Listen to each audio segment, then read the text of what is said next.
মনে করুন একটা 21 বা 22 বছরের ছেলে মেয়ে, সে শুরু করছে, সে আজ কত টাকার এসআইপি করা স্টার্ট করলে আফটার 30 ইয়ার্স তার এমন একটা লামসাম অ্যামাউন্ট হবে যে লামসাম অ্যামাউন্টটা সে ব্যাংকে রাখবে, রেখে প্রতি মাসে সে 2 লাখ টাকা করে, ধরুন আপনার 50,000 টাকা আপনি মান্থলি ইনকাম করছেন, সেটা আপনি বিজনেস থেকে করতে পারেন, আপনি স্যালারিড পারসন হতে পারেন, তাহলে অন্ততপক্ষে 6 মাসের জন্য সেই টাকাটাকে আপনাকে টোটালি একটা এমার্জেন্সি ফান্ড হিসাবে রাখতে হবে। বুঝতেই পারছেন এখন প্রাইভেট জব যারা করে বা বিজনেসের ক্ষেত্রে সবসময় যে সবার ঠিক চলবে সেরকম নয়, ক্রাইসিস আসতেই পারে। সে যত আর্লি পারবেন ততই আপনারা ফাইন্যান্সিয়াল প্ল্যানিংটা স্টার্ট করুন। আপনি যখন থেকে আপনার প্রফেশনাল লাইফ স্টার্ট করছেন, আপনি ডে 1 থেকে ফাইন্যান্সিয়াল প্ল্যানিং, ইনভেস্টমেন্ট, ইন্স্যুরেন্স এই সমস্ত কিছুর মধ্যে আপনার ইনকামটাকে ডিস্ট্রিবিউট করুন। এই যে কনভেনশনাল যে ইন্স্যুরেন্স প্ল্যানগুলো, এগুলো আমরা কেউ সাজেস্ট করি না। Endowment plan, money back plan, children's plan, এইগুলোকে ওরা বেশি ফোকাস করে। কারণ কি, আলটিমেটলি যার জন্য আপনার ইন্স্যুরেন্সে যাওয়া, ঠিক আছে, সেইটা কিন্তু এখান থেকে আপনার ফুলফিল হবে না। একটা প্রাইভেট হসপিটালে ট্রিটমেন্টে 20-25 লাখ টাকাটা আজকের দিনে কোনো ব্যাপার না। তো সেটা যদি আপনার ইন্স্যুরেন্স করা থাকে তাহলে আপনি সেটা ইন্স্যুরেন্সে কভার হচ্ছে, নেওয়া না থাকে তাহলে সেটা আপনাকেই পেমেন্ট করতে হচ্ছে। আইটি সেক্টরে চাকরি করেন, ঠিক আছে, বা আপনি কোনো একটা বিজনেস আছে, স্টক মার্কেটে কিছু টাকা ইনভেস্ট করতে এসেছেন, আমি সাজেস্ট করব ডেইলি ট্রেড করবেন না। একটা মানুষ যদি তার ফিনান্সটাকে কোনোভাবে ঠিক করতে পারে, সব কিছুর পরেও দিনের শেষে একটা নিজের ভালো লাগা যে আমি অ্যাটলিস্ট লোকটাকে একটা অ্যাডভাইস করেছিলাম যেটা তিনি শুনেছিলেন এবং শোনার পর সেটা তিনি ফলো করেছেন এবং সেখান থেকে তিনি একটা ওয়েলথ ক্রিয়েট করতে পেরেছেন।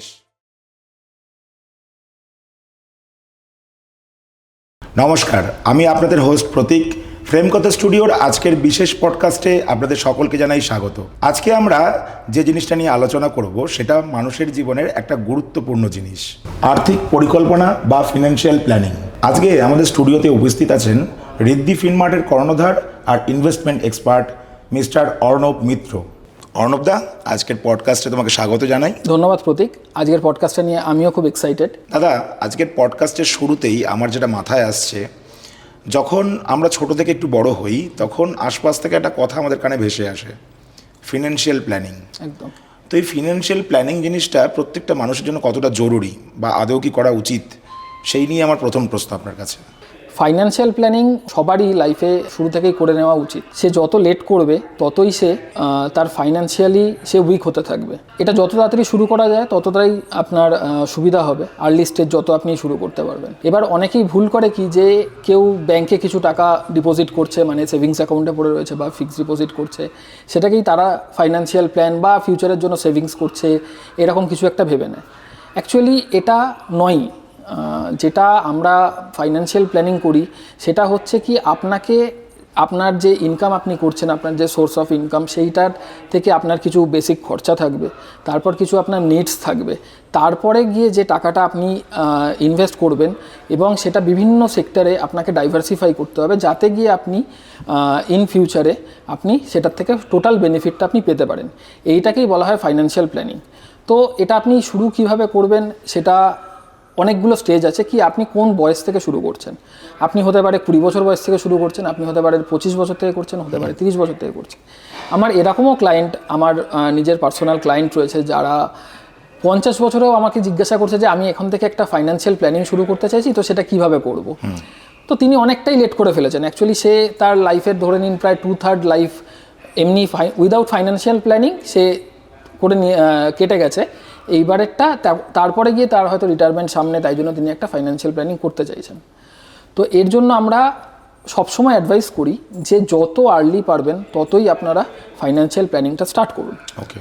তো এটা সবার কাছেই আমার অ্যাডভাইস যে আপনি যখন থেকে আপনার প্রফেশনাল লাইফ স্টার্ট করছেন, আপনার পড়াশোনার পরে, তখন থেকেই আপনি ডে 1 থেকে ফাইন্যান্সিয়াল প্ল্যানিং, ইনভেস্টমেন্ট, কি ইন্স্যুরেন্স, এই সমস্ত কিছুর মধ্যে আপনি আপনার ইনকামটাকে ডিস্ট্রিবিউট করুন। অবভিয়াসলি আপনার একটা খরচা থাকবে, রেগুলার খরচা থাকবে, তার সঙ্গে অ্যাডিশনালি কিছু আপনার উইশ যেটাকে আমরা বলি, যেমন ধরুন রেস্টুরেন্টে গেলেন, মুভি দেখতে গেলেন, বন্ধুদের সাথে কোথাও ঘুরতে গেলেন, এইগুলোও থাকবে। তার সঙ্গে আপনার ফিউচারের জন্য, ফিউচারটাকে সেভ করার জন্য ইনভেস্টমেন্ট, সেভিংস শুধু করলে হবে না, ইনভেস্টমেন্ট ঠিক জায়গায় করতে হবে এবং ইন্স্যুরেন্স করতে হবে। তার সঙ্গে আরও বেশ কিছু জিনিস আছে যেগুলোকে আমাদেরকে করতে হবে। তো সেটা নিয়ে এবার আস্তে আস্তে আমরা আলোচনা করবো। আচ্ছা, সহজ করে যদি একটু বুঝতে হয় ব্যাপারটাকে, মানে এগুলো তো অনেক কিছু নিয়ে আপনি বললেন। একটা মানুষ প্রথম যৌবন থেকে যখন তার কর্মজীবনে পা দিল, সেই সময় সে কিভাবে এই ফিনান্সিয়াল প্ল্যানিং জিনিসটাকে বুঝবে বা ভাববে, যদি খুব সহজ করে বলেন। একদমই। সবার প্রথম যেটা করতে হয়, আমরা যেটাকে সবার প্রথম সাজেস্ট করি যে কাউকেই, সেটা হচ্ছে একটা এমার্জেন্সি ফান্ড ক্রিয়েট করা। ওকে, ঠিক আছে, ধরুন আপনি আপনার এজ ধরুন কথার কথা 25 ইয়ার্স, আপনি এই এজে গিয়ে আপনি 50,000 আপনি পার মান্থ ইনকাম করছেন। সেখান থেকে আপনার একটা খরচা আছে, ঠিক আছে, যেটা আপনাকে করতেই হবে। ধরুন আপনার রেসিডেন্সিয়াল রেন্ট হতে পারে, আপনার অফিস যাওয়ার জন্য যে ট্রান্সপোর্ট কস্ট, এইগুলো, ফ্যামিলির জন্য যে খরচাগুলো, মানে যাবতীয় যা গ্রসারি, গ্যাস ইত্যাদি, এই সমস্ত যে খরচাগুলো বেসিক্যালি আপনাকে করতেই হবে, সেই খরচাগুলো আপনাকে আগে টোটাল সাম আপ করতে হবে যে কত টাকা আমার মাসে খরচা আছে। ওকে, ঠিক আছে, সেইটার বেস্ট অপশান হচ্ছে 12 মাস, কিন্তু আমরা 6 মাস অবধি আপনাকে সেই টাকাটা আগে আপনাকে রেডি করে ফেলতে হবে। ধরুন আপনার 50,000 টাকা আপনি মান্থলি ইনকাম করছেন, সেটা আপনি বিজনেস থেকে করতে পারেন, আপনি স্যালারিড পার্সন হতে পারেন, যেখান থেকে খুশি হতে পারেন। সেই জায়গায় গিয়ে আপনার দেখছেন আপনার হয়তো 30,000 আপনার মান্থলি এক্সপেন্স আছে, যেটা আপনাকে প্রত্যেক মাসে করতেই হবে। আপনার ধরুন বাচ্চা আছে বা আপনার ওয়াইফ আছে, তার জন্য কিছু খরচা আছে। তো এই যে 30,000 আপনি এক্সপেন্সটা করবেন, এইটার সবথেকে বেস্ট অপশান যে 12 মাসের খরচা, মানে ধরুন 30,000 ইন্টু 12 মান্থস, এটা হচ্ছে বেস্ট অপশান। তার সঙ্গে মানে যদি সেটা পসিবল ইমিডিয়েটলি না হয়, তাহলে অন্ততপক্ষে 6 মাসের জন্য সেই টাকাটাকে আপনাকে টোটালি একটা ইমার্জেন্সি ফান্ড হিসাবে রাখতে হবে। তাতে কি হলো, ধরুন কোনো কারণে হয়তো বুঝতেই পারছেন এখন প্রাইভেট জব যারা করে বা বিজনেসের ক্ষেত্রে সবসময় যে সবার ঠিক চলবে সেরকম নয়, হয়তো নেক্সট মান্থ বা 2 মাস পর ক্রাইসিস আসতেই পারে।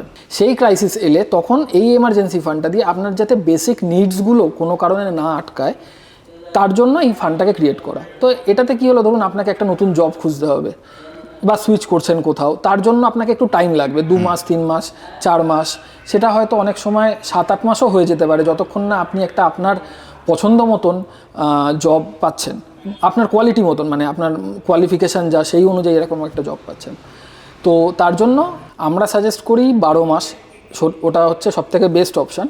কিন্তু সেটা যদি সবার ক্ষেত্রে সবসময় পসিবল না হলে মিনিমাম 6 মাসের জন্য সেই ফান্ডটাকে ক্রিয়েট করে এরকম জায়গায় রাখতে হবে। এবার হলো আমি ক্রিয়েট তো করে নিলাম, ধরুন আপনার 30,000 টাকার আপনি মান্থলি এক্সপেন্সেস যেটা আপনাকে করতেই হবে, আপনার 6 মাস মানে 1,80,000 টাকা। তো 1,80,000 টাকা আপনি রেডি করে ফেলেন, এবার টাকাটাকে নিয়ে আপনি কী করবেন? ঠিক আছে, তো সেই ক্ষেত্রে আপনি নিশ্চয়ই ঘরে রাখবেন না, ঘরে রেখে তো তার কোনো লাভ নেই। আপনি চাইবেন টাকাটা কিছুটা সামান্য হলেও গ্রো করুক, এবং সবথেকে যেটা বেশি দরকার সেটা হচ্ছে এই লিকুইডিটিটা, মানে যত 100% লিকুইডিটি, মানে আমি আজকে এখন চাইলে আমি এই মুহূর্তে এটাকে উইথড্র করতে পারবো, এরকম টাইপের। তো তার জন্য আমরা যেটা সাজেস্ট করি সেটা হচ্ছে আপনি ব্যাংকে এটা ফিক্সড ডিপোজিট হিসাবে করতে পারেন, যেগুলোর কোনো উইথড্রর সময় প্রিম্যাচুরিটি, ধরুন আপনি করলেন হয়তো 10 বছরের জন্য, কিন্তু আপনি এটা উইথড্র করবেন 3 বছরের মাথায়, তো তাতে যেন কোনো পেনাল্টি না কাটে এইরকম দেখে।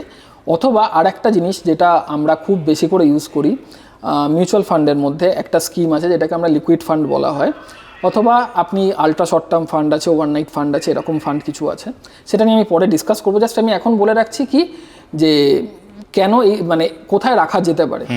তো এই লিকুইড ফান্ডের মধ্যে আপনি টাকাটা ইনভেস্ট করে রাখলে এটা ডেলি অল্প কিছু হলেও গ্রো করবে। ধরুন অ্যানুয়াল সিএজিআর যদি আপনি দেখেন 5 থেকে 6% রেট থাকবে, ঠিক আছে, 100% লিকুইডিটি, আপনি আজকে রিডেমশন করবেন, কালকে আপনার সেভিংস অ্যাকাউন্টে চলে আসবে। আমি যেটা বুঝলাম সহজভাবে আমি একটু ব্যাখ্যা করি। একদম, যে কোনো মানুষ প্রথম যখন ইনকাম করা স্টার্ট করবে তখন তার প্রথম উচিত এটা ক্যালকুলেশন করা যে তার মান্থলি এক্সপেন্স কত, সেটা ক্যালকুলেশন করে তার উচিত 12 মাসের জন্য তার যে এক্সপেন্সটা সেটা আগে একটা সাইড করা। একদম, that is call emergency fund. কেউ যদি 12 মাসের ফান্ড অ্যারেঞ্জ করতে না পারে তাহলে সেক্ষেত্রে মিনিমাম 6 মান্থের একটা ফান্ড অ্যারেঞ্জ করবে সে, এবং এটাকে সাইড করবে। এটা তার প্রথম কাজ, এটাকে বলা হচ্ছে এমার্জেন্সি ফান্ডিং। এবং এই ফান্ডটাকে শুধু রেখে দিলে তো পড়েই থাকবে, বাড়িতে রেখে দিলে লাভ হবে না। সুতরাং এটাকে কোনো একটা জায়গায় ইনভেস্ট করে রাখতে হবে যাতে সামান্য এই জিনিসটা বাড়তে থাকে এবং তার সঙ্গে তার লিকুইডিটি, আমি যখন চাইবো তখনই যেন আমি হাতে পেয়ে যাই। ইয়েস, মানে টাকাটা এমন জায়গায় রাখতে হবে যখন আমি যখন খুশি এটাকে উইথড্র করতে পারি, এনি পয়েন্ট অফ টাইম, এবং এটা আমার বাড়বেও। এবং বাড়বে, হ্যাঁ। Yes. তাহলে অবভিয়াসলি, না হলে আমি বাড়িতে রেখে তো কোনো লাভ নেই। কারণ আজকের দিনে আমি যে 1,80,000 টাকা, যেটা 6 মাসের টাকা, সেটা আমি যদি বাড়িতে রেখে দিই, ওটা ধরুন 3 বছর যদি পড়ে থাকে, 3 বছরে যে ইনফ্লেশন আছে সেইটা কিন্তু আর 1,80,000 টাকার যে ক্যাশটা আমার বাড়িতে রইলো সেটা আর বাড়ছে না, ইনফ্লেশন বেড়ে গেছে। ঠিক আছে, তো আমি আজকের দিনে যেটা আমার 30,000 টাকা মান্থলি খরচা ছিল, সেটা আমার 3 বছর পর তো আর 30,000 টাকা মান্থলি খরচা থাকবে না, সেটা বেড়ে যাবে, কিন্তু আমার কাছে 1,80,000টা বাড়িতেই পড়ে রয়েছে। তো এবার এই যেগুলো আপনার হয় যে 100% লিকুইড যে প্ল্যাটফর্মগুলো, যেখানে ইনভেস্ট করলে ওখান থেকে টাকাটা আপনি ইমিডিয়েট পেয়ে যাবেন, তো সেখানে আপনি সেই রেট অফ ইন্টারেস্টও পাবেন না যে ইনফ্লেশনকে বেট করতে পারে, কিন্তু কিছুটা হলেও আপনি ইনফ্লেশনকে ম্যাচ করাতে পারবেন। যার জন্য আমরা বলি যে কোথাও ইনভেস্ট করুন, যার জন্য যেখান থেকে আপনি একটা মিনিমাম কিছু হলেও রিটার্ন পাবেন এবং 100% লিকুইড থাকবে। না, আপনার মত অনুসারে কিছু না হওয়ার থেকে কিছু হওয়া ভালো। একদমই, তো একদম। এটা তো গেল এমার্জেন্সি ফান্ডিং। তার প্রথমে একটা মানুষ ইনকাম করা শুরু করলো, সে হিসেব করলো তার মান্থলি এক্সপেন্স কত, সেটাকে সে গুণ করলো 12 দিয়ে অথবা 6 দিয়ে তার ক্যাপাসিটি ওয়াইজ, এবং সেই টাকাটাকে সে একটা জায়গায় ইনভেস্ট করে দিল, যেখান থেকে সে যে কোনো পয়েন্টে গিয়ে টাকাটা উইথড্র করতে পারবে। ওকে, এরপর কি করবে? এরপরে যেটা সব থেকে বেশি দরকার সেটা হচ্ছে একটা টার্ম লাইফ ইন্স্যুরেন্স। ঠিক আচ্ছা। আছে, প্রথমে হচ্ছে লাইফ ইন্স্যুরেন্স আর টার্ম লাইফ ইন্স্যুরেন্সের মধ্যে অনেকটা ডিফারেন্স আছে। ওকে। ইন্স্যুরেন্সের কথা শুনলেই সবার প্রথম মানুষ জানে এলআইসি। এবার এলআইসিরও টার্ম ইন্স্যুরেন্স আছে, এন্ডাওমেন্ট প্ল্যানস আছে, চিলড্রেন্স প্ল্যান আছে, প্রচুর ধরনের প্ল্যান আছে, মানি ব্যাক প্ল্যান আছে, কিন্তু টার্ম প্ল্যানটা সম্বন্ধে মানুষ খুব একটা অবগত নয় এই মুহূর্তে, আজকের দিনে দাঁড়িয়েও, এই 2026-এ দাঁড়িয়েও। টার্ম প্ল্যানটা হচ্ছে বেসিক্যালি আপনি দেখবেন কোনো ইন্স্যুরেন্স এজেন্ট যদি আপনার কাছে আসে, আপনি বলবে, ওনারা আপনাকে বোঝাবে কি যে আপনি ধরুন একটা ইয়ারলি প্রিমিয়াম হোক বা হাফ ইয়ারলি হোক, মান্থলি প্রিমিয়াম হোক, আপনি দেবেন, এত বছর ধরে দেবেন, সেখানে গিয়ে আপনি তার একটা এই অ্যামাউন্ট আপনি ফেরত পাবেন। ইন বিটুইন যদি আপনার ডেথ হয়, তাহলে আপনার ফ্যামিলি, যেটা আপনার সাম অ্যাসিওর্ড, আপনি যে টাকাটার জন্য আপনি পলিসিটা নিয়েছেন, সেটা আপনার ফ্যামিলি পেয়ে যাবে। এটা হলো মোটা মোটা ইন্স্যুরেন্সের ওপর থেকে দেখলে এই জিনিসটা।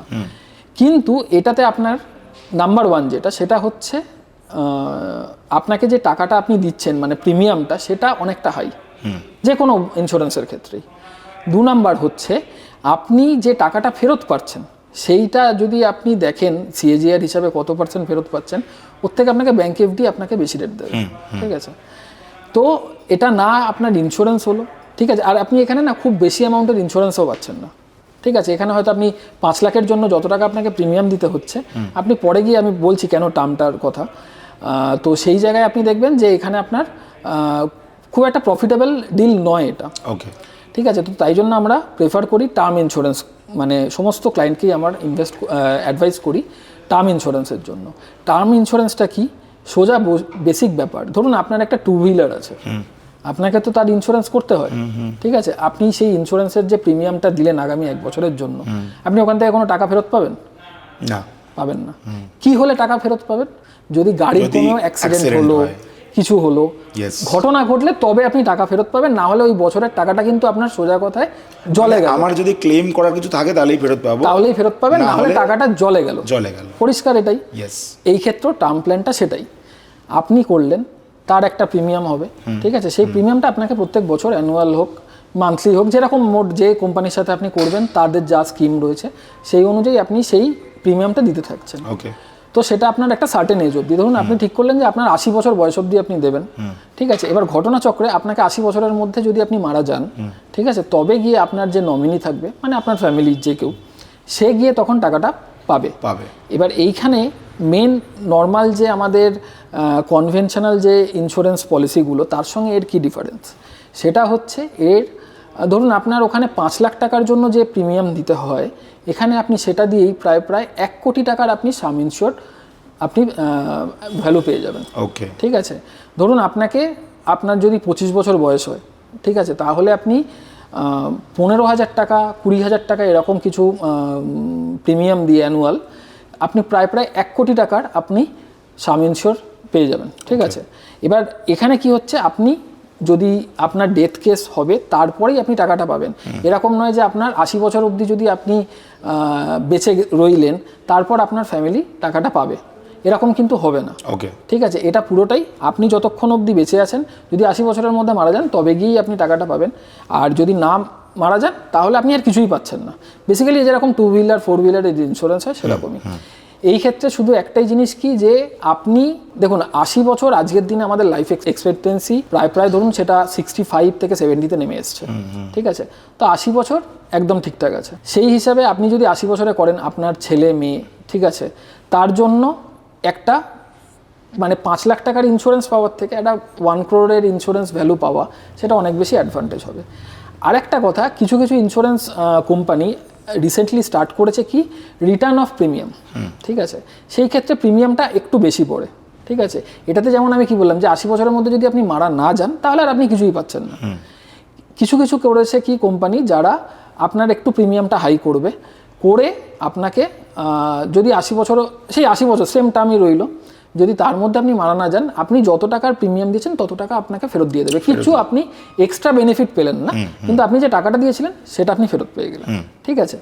তো এবার সেটা যার যেরকম মনে হয়। তো আমি এটাই অ্যাডভাইস করব যে কিছু টাকা বেশি দিয়ে আপনি টার্ম লাইফ ইন্স্যুরেন্সটাই করবেন, কিন্তু যেটা মানে রিটার্ন অফ প্রিমিয়াম অপশানটা অ্যাভেলেবেল আছে। তাতে কী হবে, যে ধরুন কোনো ক্ষেত্রে সেই এজের মধ্যে আপনার ডেথ হলো না, তাহলে আপনি অ্যাটলিস্ট যে প্রিমিয়ামটা এত বছর ধরে দিয়েছেন সেটা আপনি পেয়ে যাবেন।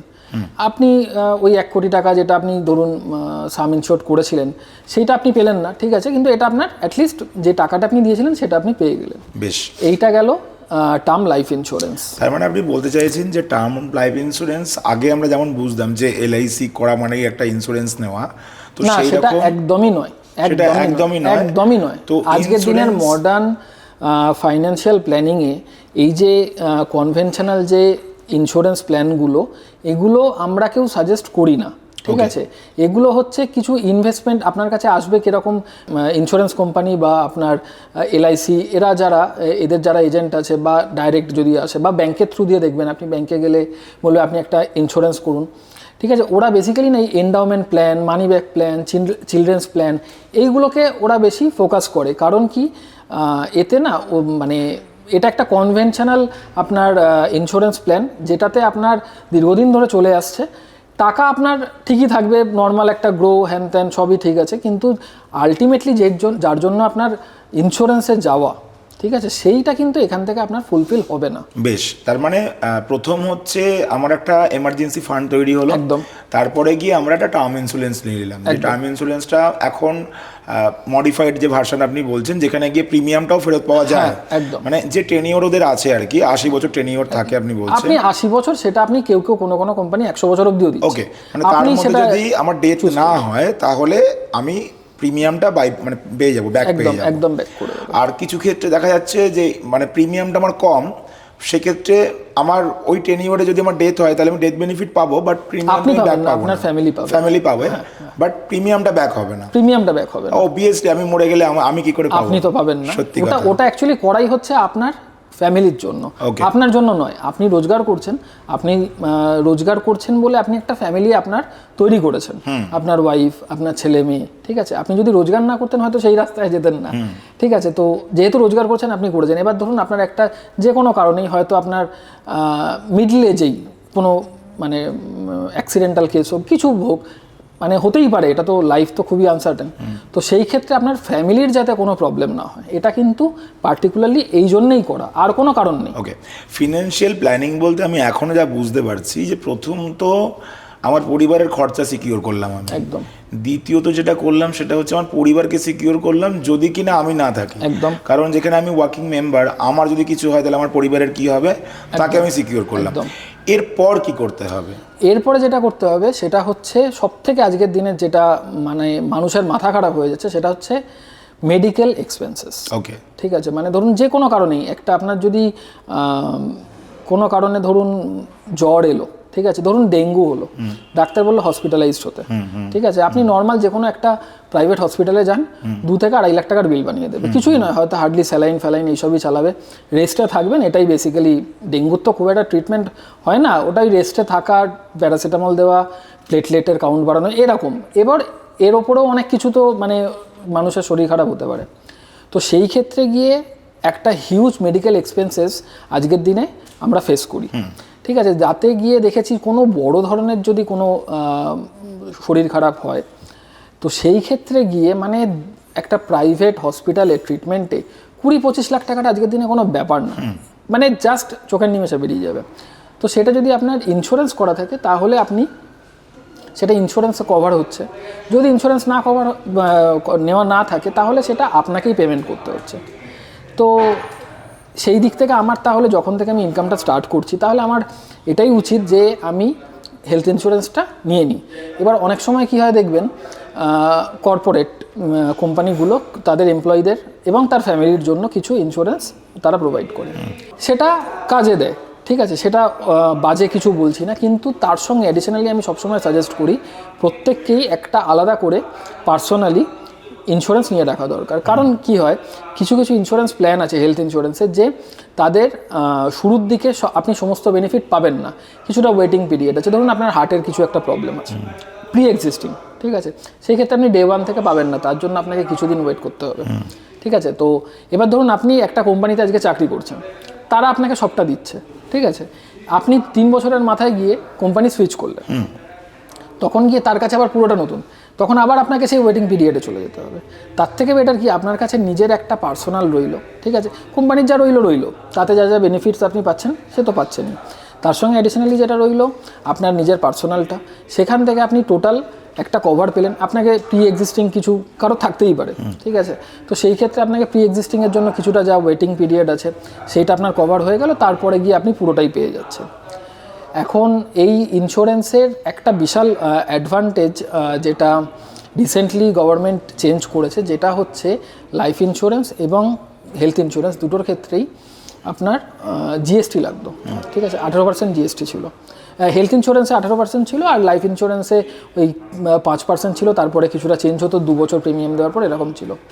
তো এই মুহূর্তে দাঁড়িয়ে কোনো ইন্স্যুরেন্সে মানে হেলথ বা লাইফের ওপর কোনো কিছুতেই আপনার কোনো জিএসটি লাগে না, তাতে আপনার প্রিমিয়ামটা অনেকটাই কমে যাচ্ছে। হেলথ ইন্স্যুরেন্সের ক্ষেত্রে আপনি ভাবুন প্রায় আপনি যা প্রিমিয়াম দিতেন তার 15% কমে যাবে, মানে যেহেতু 18% জিএসটিটা সরে যাচ্ছে।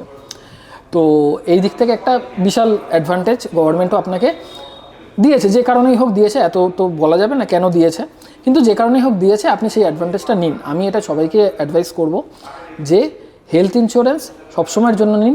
একটু শুরুর দিকে যদি আপনি ধরুন একেবারে 50 লাখের না করতে পারেন, আপনি 7 লাখ করুন, 10 লাখ করুন, 2 বছর সেটাকে চালান, তারপরে সেটাকে আবার বাড়ানো যায়, মানে সেম কোম্পানি সেম পলিসি সব কিছু সেম থাকবে, কিচ্ছু চেঞ্জ হবে না। আপনি ধরুন এই বছর আপনার 7 লাখ করেছেন, পরের বছর 10 লাখও করতে পারেন, তার জন্য প্রিমিয়াম যতটা হাই হবে সেটুকু আপনাকে পে করতে হবে। এটা গেল। আর হচ্ছে মানে মোট কথা আপনি এটা বলতে চাইছেন যে মানুষকে একটা হেলথ ইন্স্যুরেন্স নিতেই হবে, সেটা তার ইনকাম ওয়াইজ, মানে তার যেমন ক্যাপাসিটি হবে সেই ওয়াইজ সেটাকে বছর বছর ইনক্রিজও করতে পারে, করে থাকলে খুবই সুবিধা। আর এই ক্ষেত্রে কি হচ্ছে, কিছু এখন প্রাইভেট কোম্পানি যাদের ক্লেম সেটেলমেন্ট রেশিও সবার আগে যে কোনো ইন্স্যুরেন্স নেওয়ার আগে, সেটা লাইফ হোক হেলথ হোক, আপনি দেখে নেবেন তার ক্লেম সেটেলমেন্ট রেশিও কতটা 98%-এর ওপর যেন থাকে, ঠিক আছে। যদি 98%-এর নিচে থাকে আমি প্রেফার করব সেটাতে না যাওয়া বেটার। 98%-এর ওপর যেন ক্লেম সেটেলমেন্ট রেশিও থাকে, তাহলে সেগুলো সুবিধাজনক। আর একটা হেলথ ইন্স্যুরেন্সের ক্ষেত্রে খুব ইম্পর্টেন্ট জিনিস, কিচ্ছু লোকাবেন না।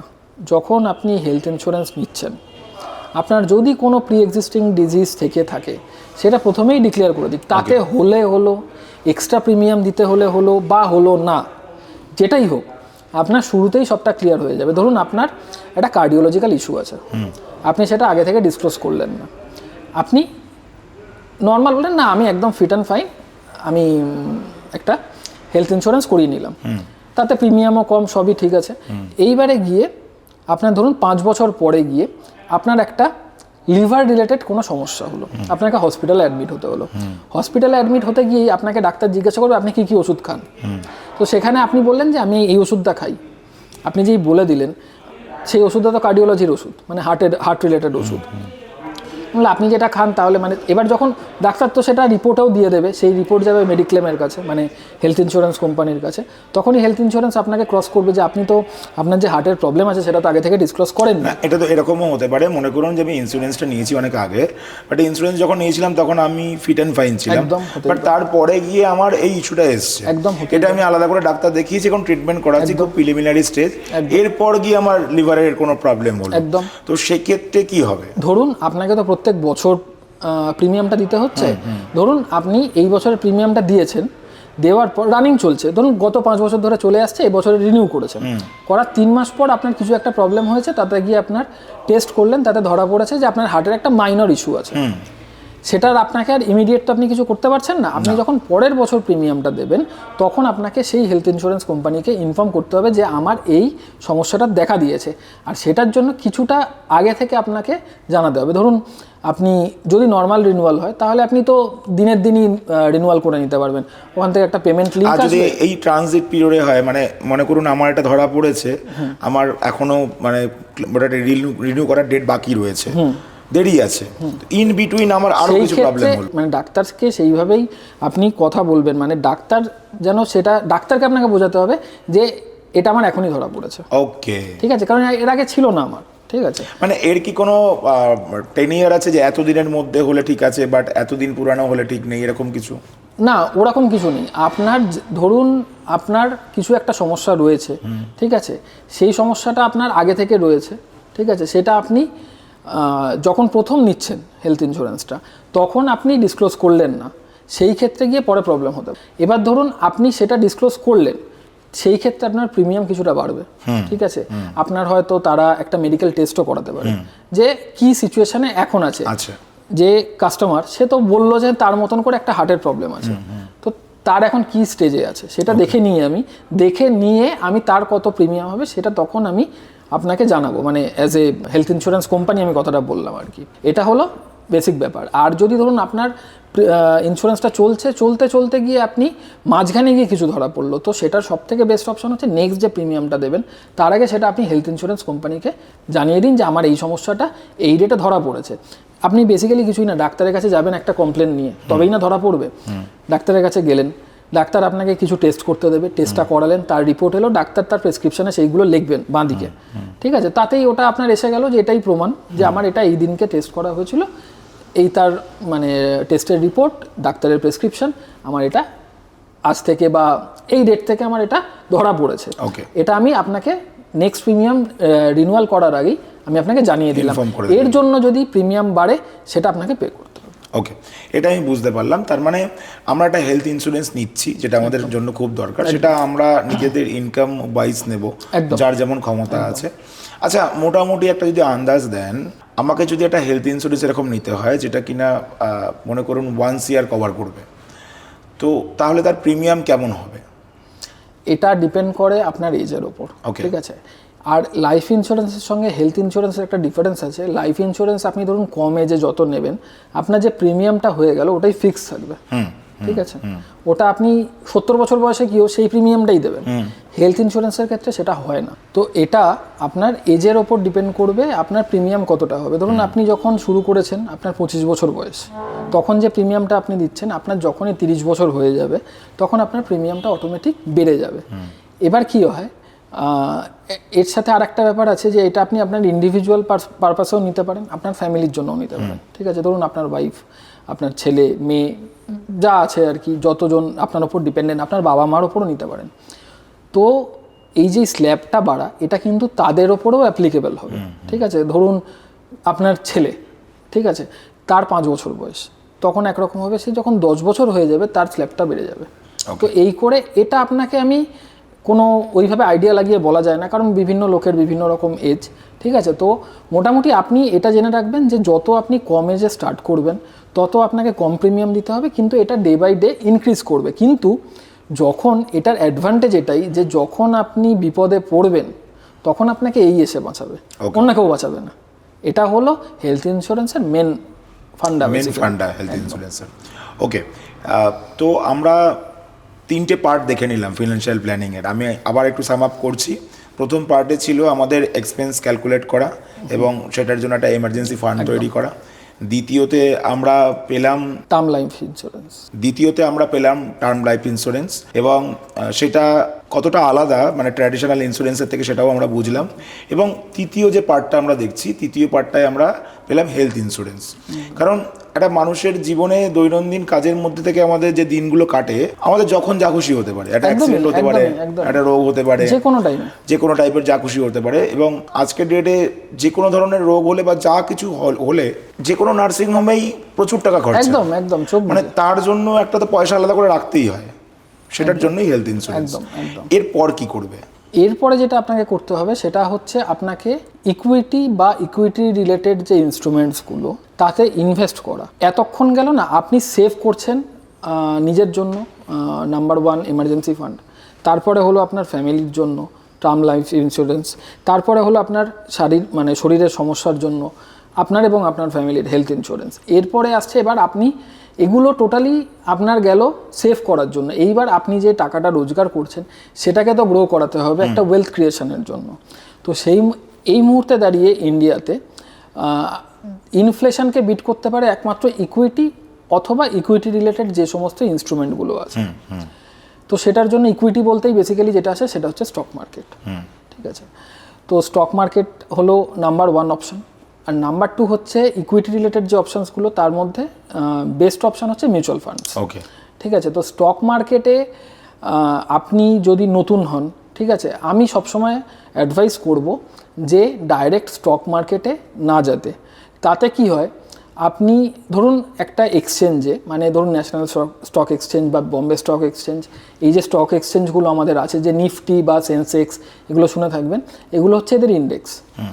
তো এই ন্যাশনাল স্টক এক্সচেঞ্জে ধরুন প্রায় 1,500 শেয়ার লিস্টিং আছে।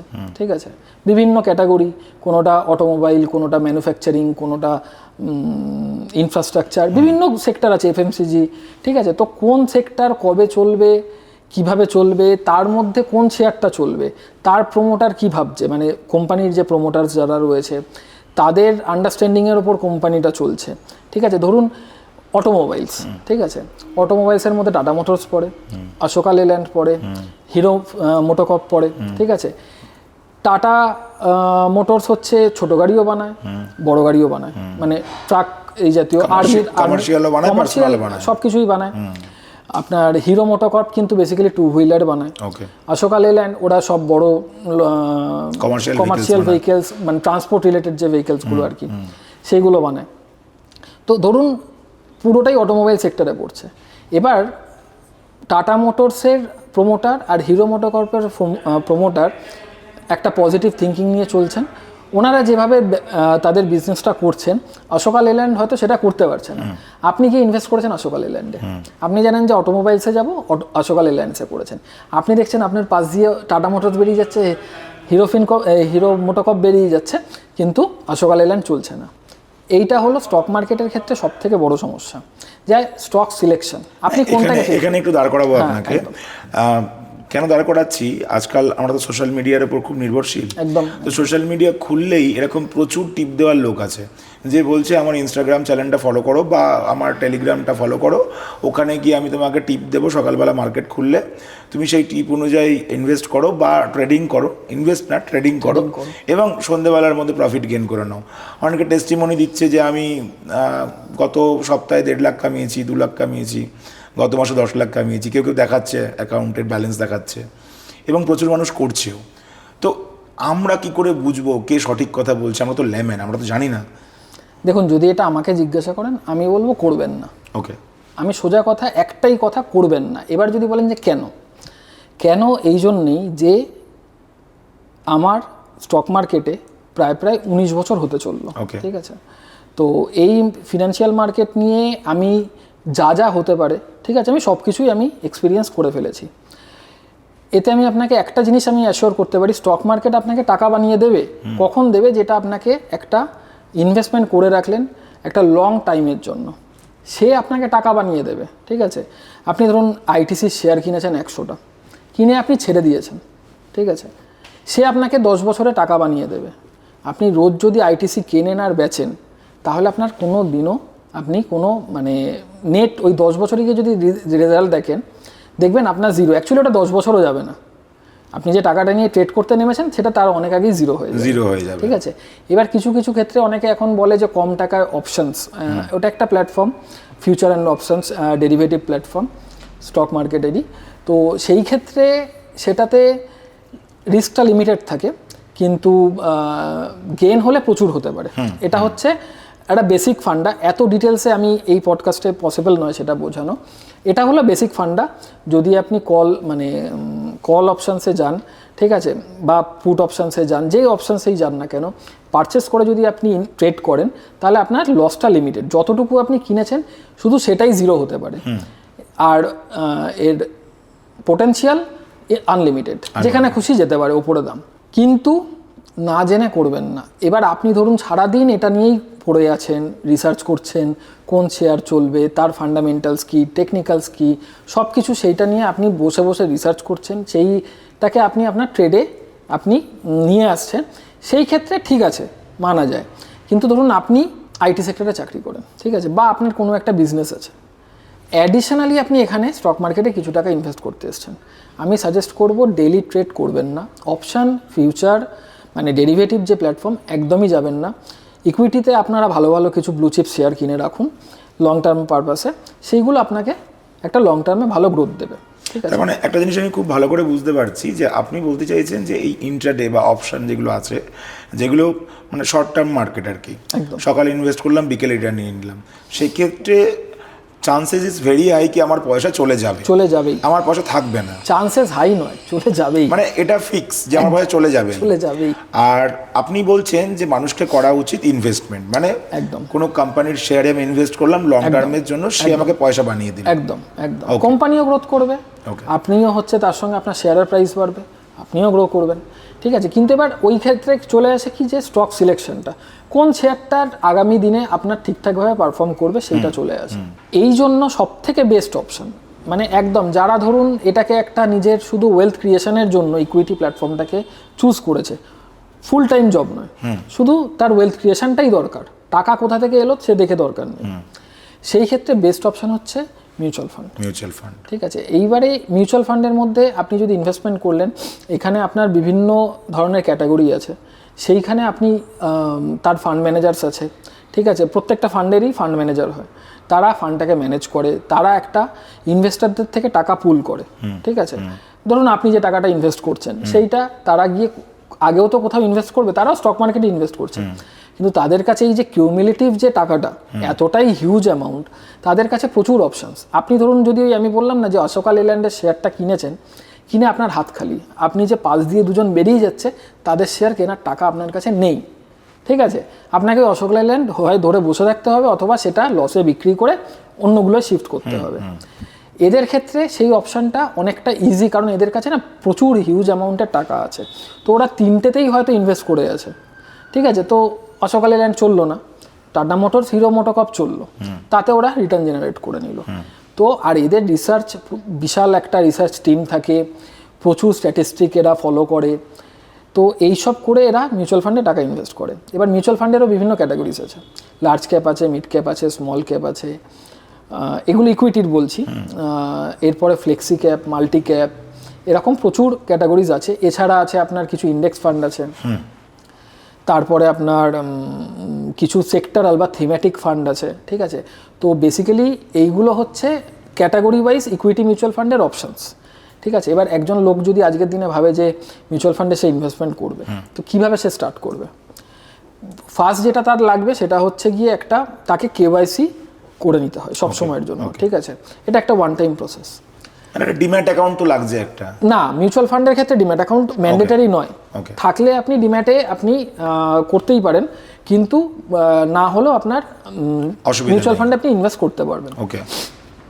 তারপরে আপনার কেওয়াইসিটা হয়ে গেলে এবার আপনি যে কোনো মিউচুয়াল ফান্ডে ইনভেস্টমেন্ট যে কোনো প্রসেসে করবার জন্য আপনি রেডি। এবার আপনি নর্মাল পারচেস করুন বা এসআইপি করুন, আপনার ইনভেস্টমেন্ট হয়ে যাবে। আজকের দিনে প্রচুর প্ল্যাটফর্ম রয়েছে, আমরাও এইভাবেই কাজ করি আমাদের। আর এখন আগে কি হতো যে আপনাকে একটা স্টেটমেন্ট যার থেকে করেছেন তার থেকে আনাতে হতো, এখন ওইসব কিছু লাগে না, আপনি এখন মোবাইল অ্যাপ, সেখানেই আপনি সবটা দেখতে পাবেন কিভাবে আপনার টাকা গ্রো করছে বা কী হচ্ছে। যদি ধরুন এটা তো স্টক মার্কেটেই মেন ইকুইটি মিউচুয়াল ফান্ডের টাকাটা ঢুকছে, তো সেই ক্ষেত্রে আপনি রোজ যে বাড়বে সেটাও নয়, কোনোদিনও বাজার পড়লে সেও পড়বে। তো এটা আপনার কাছে টোটালটাই ট্রান্সপারেন্ট থাকবে যে আপনার টাকাটা আজকে বাড়ছে এবং কালকে পড়ছে, বা যাই হোক বাড়ছে পড়ছে, সেটা আপনি টোটালটাই আপনি দেখতে পাবেন এখানে। কোনোটাই আপনার কাছে লুকোনো থাকবে না যে কি হচ্ছে, আমি কোথায় টাকাটা ইনভেস্ট করলাম আমি কিছু জানতে পারছি না, এরকম কোনো সিচুয়েশান নেই। এটা টোটালটাই ট্রান্সপারেন্ট। আপনি যে কোনো জায়গায় দাঁড়িয়ে কোন মিউচুয়াল ফান্ড তার কি প্রাইস আছে, সে আজকে বেড়েছে না পড়েছে, আপনার সেখানে ইনভেস্টমেন্টেরও দরকার নেই। আপনি গুগল করুন, মিউচুয়াল ফান্ড স্কিমটার নাম লিখুন, ও আপনাকে তার দাম দেখিয়ে দেবে, কালকে কী দাম ছিল, পরশু কী দাম ছিল, সবটাই দেখিয়ে দেবে, একদম ইনসেপশন থেকে দেখিয়ে দেবে, মানে শুরু থেকে তার দামের ট্রেন্ড কী সেই চার্টও আপনাকে দেখিয়ে দেবে। তো এই জন্যেই আমি সবসময় সাজেস্ট করি যারা বেসিক্যালি ওয়েলথ ক্রিয়েশনের জন্য ইকুইটি মার্কেটে ইনভেস্টমেন্ট করতে চাইছেন, তারা সবসময়ের জন্যই মিউচুয়াল ফান্ডে ইনভেস্ট করুন, স্টক মার্কেটটাকে একটু সাইডে রাখুন। দরকার হলো কিছু ব্লু চিপ শেয়ার কিনে রাখতে পারেন, সেই ক্ষেত্রে ডিম্যাট অ্যাকাউন্টটা লাগে, আপনি যেটা বললেন ডিম্যাট অ্যাকাউন্ট থাকবেও, সেখানে আপনি কিছু ভালো ব্লু চিপ শেয়ার, মিড ক্যাপেরও কিছু কিছু শেয়ার আপনি কিনে রাখতে পারেন, তার একটা লং টার্মে রিটার্ন আপনাকে জেনারেট করে দেবে। কিন্তু যারা এই জিনিসটা নিয়ে মাথা লাগাতেই চায় না, যে আমি আমার টাকা মান্থলি কিছু ইনভেস্ট করার আছে, সেইটা আমি সবসময়ের জন্য সাজেস্ট করব মিউচুয়াল ফান্ডে আসুন। মিউচুয়াল ফান্ডের মতন আজকের দিনে এরকম ফ্লেক্সিবল ইনস্ট্রুমেন্ট ভারতবর্ষে আর কিছু নেই। আপনি যেখানেই যান না কেন, আপনাকে যে কোনো মার্কেটে আপনি ইনভেস্ট করতে যান, আপনি যদি প্রি ম্যাচুরিটিতে টাকা তুলতে যান, কিছু না কিছু পেনাল্টি আপনাকে দিতেই হবে। এই ক্ষেত্রে কোনো পেনাল্টি নেই। একটা লাগে যেটা এক্সিট লোড বলে, ওটা 1 বছর অবধি, কিছু কিছু ফান্ডের ক্ষেত্রে সেটা আরও কম, ঠিক আছে। কিন্তু 1 বছরের পর হয়ে গেলে আর আপনি যা তুলবেন তখনকার ডেটের যা ভ্যালু থাকবে, হতে পারে হ্যাঁ মার্কেট নিচে, আপনি যে টাইমে ইনভেস্ট করেছেন তখন তার ধরুন 2 বছর পর সেখান থেকে মার্কেট নিচে, তাহলে আপনার নেগেটিভ রিটার্ন জেনারেট করেছে, তখন আপনি কম ভ্যালুই পাবেন, সেটা আলাদা ব্যাপার। সেটা তো মার্কেটেরও কারোর হাতে নেই, যেভাবে চলবে সেইভাবে আপনাকে তার ভ্যালু পাবেন।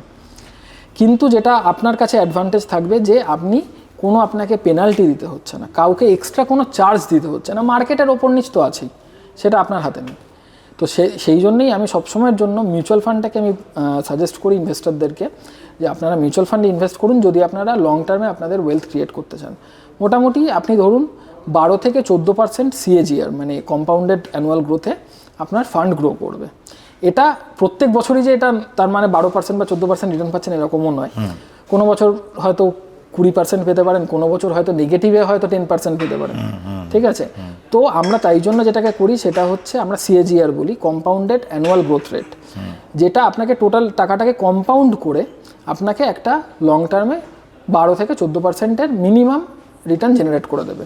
বেশ, মানে আমি যেটা বুঝতে পারলাম একজন লেম্যান হিসেবে, প্রথম তো আগে আমার সেফটি সিকিউরিটি করলাম, তারপরে হেলথ দেখে নিলাম, এরপর যদি আমার ওয়েলথটাকে বাড়াতে হয় তাহলে তার জন্য বেস্ট অপশন হচ্ছে মিউচুয়াল ফান্ড, যারা কিনা এই মানে ফিনান্সিয়াল সেক্টরের সাথে যুক্ত নয়, একদম যারা আমরা অন্য সেক্টর থেকে বিলং করছি, যারা আমরা স্টাডি করতে পারছি না, সময় দিতে পারছি না, তাদের জন্য হেকটিক ফ্রি অপশন হচ্ছে মিউচুয়াল ফান্ড। মিউচুয়াল ফান্ডে টাকা রাখো, সেখানে মোটামুটি একটা 10, 12 বা 14% এটা গ্রোথ নেয়, অ্যাভারেজ গ্রোথ থাকে, এবং এটা গিয়ে after some time, after certain years আমরা একটা ভালো রিটার্ন এখান থেকে জেনারেট করতে পারি।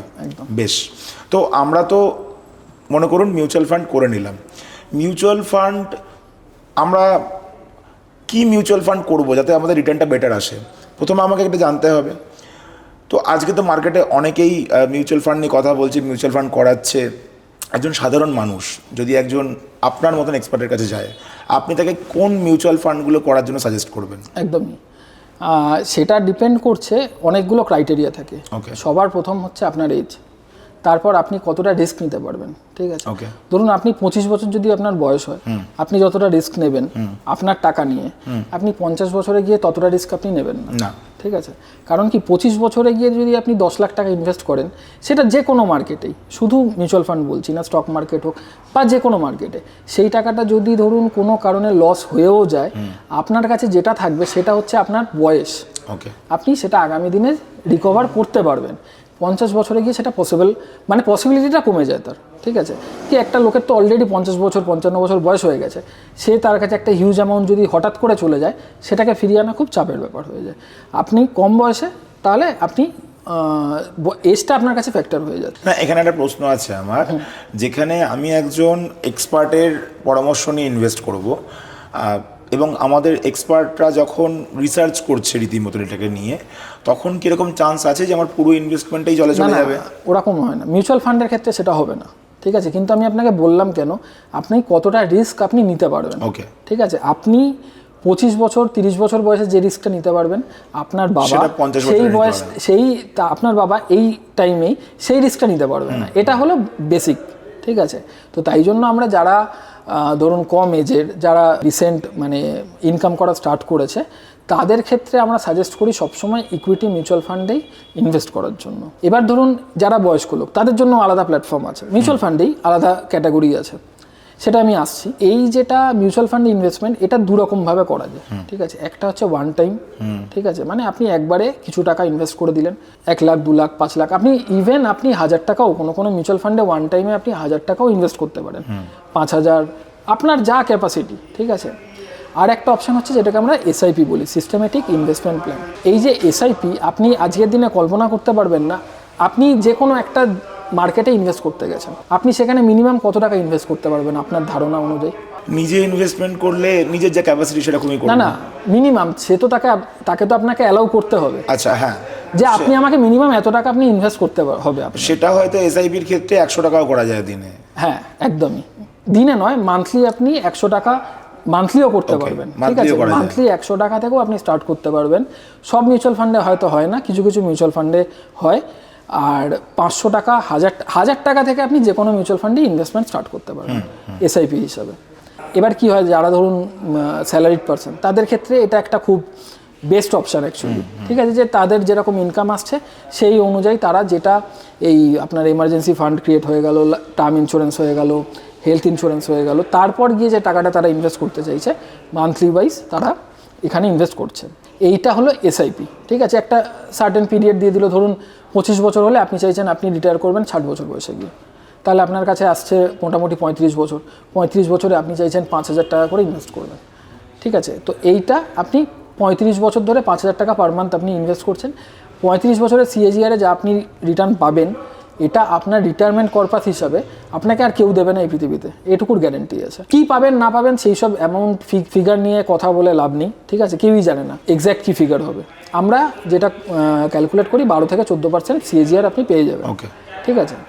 এবার অনেক সময় হয় কি, সবাই তো আর সরকারি চাকরি করে না, ঠিক আছে। প্রাইভেট যারা জব করে তারা তাদের সবসময় রিটায়ারমেন্ট বেনিফিট পাই এরকম কোনো ব্যাপার নেই। তো আমরা এই জন্য সাজেস্ট করি যে আপনারা যত তাড়াতাড়ি ধরুন জব স্টার্ট করেছেন, আপনারা এসআইপিটা স্টার্ট করুন, ঠিক আছে। করতে করতে আপনাদের একটা ফান্ড ক্রিয়েট হবে, হওয়ার পর সেই ফান্ডটাকে আপনারা এসডব্লিউপিতে কনভার্ট করে দিন, ঠিক আছে। তাতে কী হবে, এবার আপনার ইনকাম স্টার্ট হবে আপনার রিটায়ারমেন্টের পর। এই যে ধরুন আমি বললাম 25 বছর থেকে আপনি 60 বছর অবধি আপনি যে টাকাটা এসআইপি থ্রু দিয়ে ইনভেস্ট করলেন, সেইটা যখন আপনার 60 বছর হলো আপনি এসআইপিটা বন্ধ করে দিলেন, আপনি আর নতুন করে কোনো ইনভেস্ট করছেন না। এবার যে কর্পাসটা আপনার তৈরি হলো, সেখান থেকে আপনি প্রত্যেক মাসে মাসে একটা টাকা আপনি উইথড্র করছেন, আপনার রেগুলার রিটায়ারমেন্ট প্ল্যান, মানে আপনার কি বলে পেনশনের মতন আর কি। সেইটাই আপনার আগামী দিনটা, মানে রিটায়ারমেন্ট লাইফের যে আগামী দিনগুলো, সেটাই আপনার ক্ষেত্রে হেল্প করবে আর কি, খরচাটা চালানোর জন্য।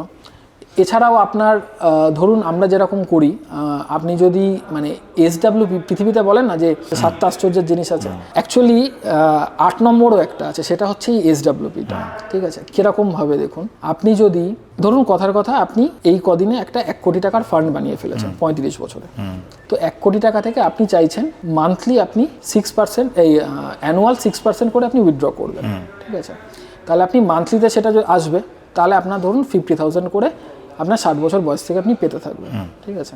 তাহলে অ্যানুয়াল আপনার উইথড্র রেটটা কী হলো, 6%, ঠিক আছে। কিন্তু ওই ফান্ডটা তো গ্রো করছে হচ্ছে গিয়ে 12 থেকে 14%-এর সিএজিআরে, ঠিক আছে। সেই ক্ষেত্রে আপনার কি হচ্ছে, আপনি 6% উইথড্র করে নিচ্ছেন, তাতে আপনার ফান্ডটা যতটা কমছে, উল্টো দিকে ওটা যেহেতু 12 থেকে 14%-এর রিটার্ন জেনারেট করছে সিএজিআর, সেই ক্ষেত্রে আপনার ফান্ডটাও গ্রো হচ্ছে।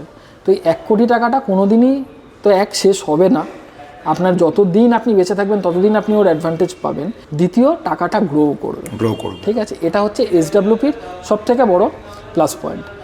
আর এছাড়া আর যেগুলো আছে মিউচুয়াল ফান্ডে এসটিপি হয়, ঠিক আছে। ধরুন আপনি এককালীন টাকা আপনি ইকুইটি মিউচুয়াল ফান্ডে ইনভেস্ট করতে ভয় পাচ্ছেন, ওকে, ঠিক আছে, যে মার্কেট যদি পড়ে যায় বা এরকম কিছু হয়, এসআইপি করব।